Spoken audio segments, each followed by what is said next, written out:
Dario Rosso.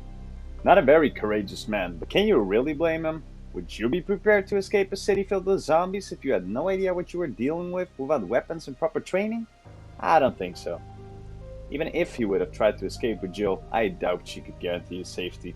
Not that staying in a warehouse was a good idea, but I imagine even if Nemesis would ignore Dario completely since he's not a STARS member, there would still be plenty of ways for him to perish, like the train crash or the masses of BOWs scattered throughout Raccoon City.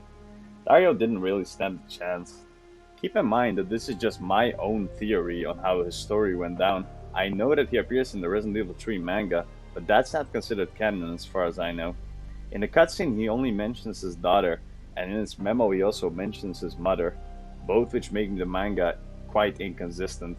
Although, please correct me if I'm wrong. In Resident Evil Outbreak, you can find his name, which is misspelled as Lasso instead of Rosso, on the Apple Inc. guest list, which signifies that he indeed was not a local of Raccoon City, and that he was very unlucky to get caught up in this mess.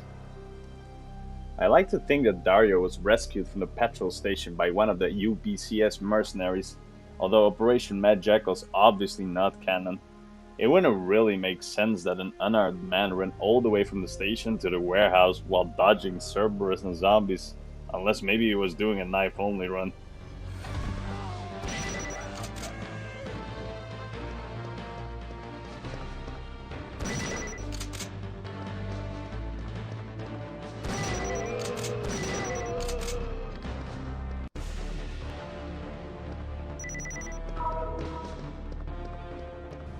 After escaping the gas station and miraculously finding the warehouse, it turned out to be the same place that Jill reached after escaping her home.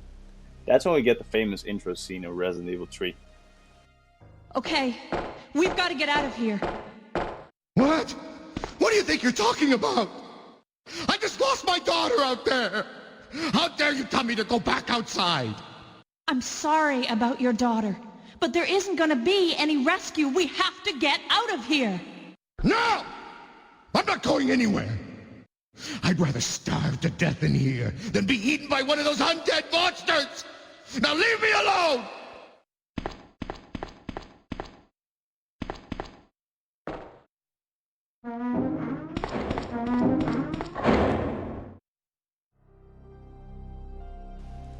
Now, this scene is actually referenced in one of the rare shoutouts the remake makes to the original. This is your last chance. No one else is coming for you. I'm not going anywhere! I'd rather starve to death in here than be eaten by one of those undead monsters! Now leave me alone! You can examine the container to get a last line of dialogue before Dario remains silent. I told you! I'm not leaving! Never! This is the last time we see Dario alive. After Jill deals with Nemesis in the RPD, you usually pick the lock and just continue the game. What some people may not know is that you can also choose to return to the beginning of the game in order to see Dario's fate. This is a really cool thing, and I'm extremely disappointed they left it out in the remake. The streets are different, new enemies are roaming around, and it's dark outside now.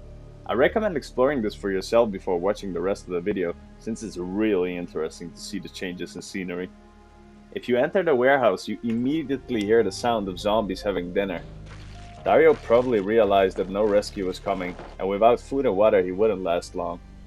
His desperate attempt to flee was very short, as he was intercepted by zombies and driven into a corner, where he was eaten alive.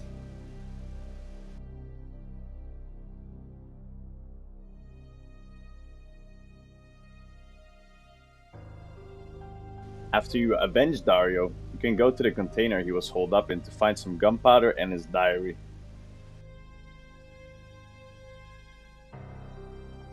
I can't help but wonder if anyone will read these words, but writing them will help me maintain my sanity if nothing else. After I've become a meal for those undead monsters, will the GIs responsible for sealing up the town laugh upon discovering my corpse? So is this how it's supposed to end? I don't want to die. I'm just not ready. My wife, daughter, mother, my entire family has been killed. None of that matters anymore. Right now my life is the only important thing. That's all that matters. I never would have pictured my end to be like this. I had so much left to do. Rather than becoming a salesman, I should have tried my hand at being a novelist. It's what I've always wanted, but my mother would only tell me you have a long way to go. Why did I ever listen to her? But this looks like the end for the great Dario Rosso, novelist extraordinaire, cut down before his prime. So that's it. A sad end for a sad man. Now here comes the worst part, although this is just my own speculation. If you loop around where Brad bursts out of the basement and go back to the warehouse through the streets, a girl will be screaming for help while she runs from zombies. I try to follow her, but I could never catch up to her. When you get to the door, you hear a terrible scream. If you follow the sound, you encounter a zombie that made really quick work of the girl somehow.